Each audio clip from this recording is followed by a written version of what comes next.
One of the most overlooked areas in a functional training program that I see with trainers is the lack of visual cueing.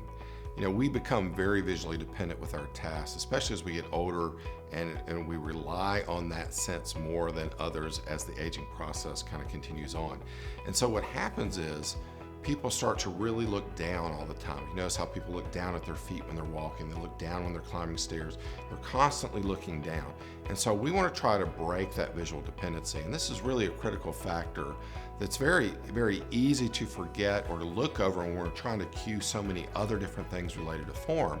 But when we're doing balance and gait mobility exercises, it really is key that we make sure that we constantly cue vision. And that's what you have to do, is you literally have to constantly cue it, because when we kind of are left to our own devices, we fall back into those old patterns of, I'm going to keep looking at the floor all the time. So we want to cue vision. So how do we do that? Well, the simplest way is just to have people find something across the room that they can focus on that's about eye level.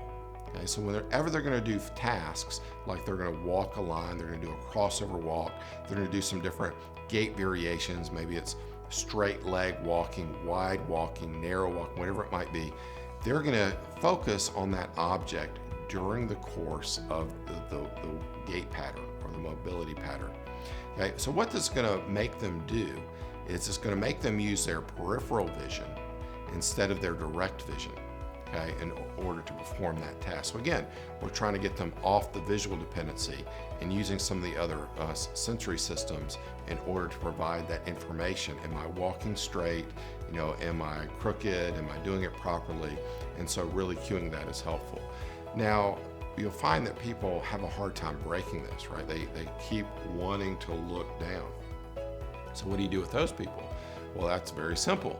You have them hold something that's very light that then blocks the vision from their feet. So you can have them hold like a foam pad, a foam balance pad, or even a laundry basket with nothing in it. And what that does then is, even if they do look down, they can't see their feet, right? Their vision is blocked. In fact, I like to use that with people even if they've already learned how to visually cue, because now that even takes away that peripheral vision of the floor. Now, obviously we don't want them to be performing anything like stepping up and down very specifically on certain objects if they can't see them. Okay, we want them to be able to, if they're climbing up stairs, if they're going to step on and step off a different object as part of maybe a circuit, we want them to be able to see where that object is. All right, obviously that doesn't make sense to take that away from them, but in any sort of flat surface environment, we really want to try to direct their vision up. So as you instruct people, okay, on how to do it, you're going to have to try to figure out how to cue that very specifically. And so I typically just teach my clients that when I say eyes, okay, that nose, hey, people are looking down, right? And I've got to remember to look up. So that just that simple eyes, and you can kind of snap your finger, whatever, and that, oh, okay, I need to look up. And so people know how to do that. And so it catches them, because again, they keep falling into the pattern of looking down over and over again. Now, if we really want to then take away the vision, then that's really not visual cueing anymore. That's really, now we're into that area of completely taking away vision so that the other systems have to provide that input as far as where we are in space. So we're relying on that somatosensory system, the proprioception, and on the vestibular system in order to do that. So that's really a completely different animal altogether than just cueing vision. Now, how do we reduce kind of visual dependency and kind of go in between? Well, I don't want to take vision away completely, but I want to try to distract their vision in some way, because that's what happens, right? When people are doing different tasks, they're looking in different directions and different areas, and they're not focused on what they're doing.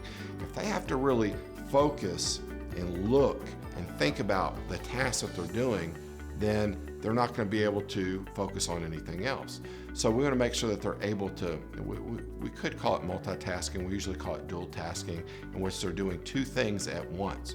So if I'm walking and reading signs, okay, then I don't want to have to think about my gait pattern going awry, and tripping on something and falling down. And so we can start to train that into them. We can have them even read something as they walk. So now they're visually engaged and they're mentally engaged while they're performing a physical gait pattern. It's not just walking, right? We're having them perform some of those different gait movement patterns that we've already taught them. Sometimes we can engage them even by having them visually focus ahead, but then having them recite something or ask them questions.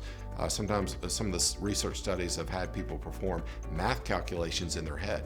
Because again, what kind of happens to your vision when you're really thinking about something? You're seeing without seeing, right? You're seeing stuff, but you're not really seeing them because you're kind of looking in. You're seeing the numbers in your head.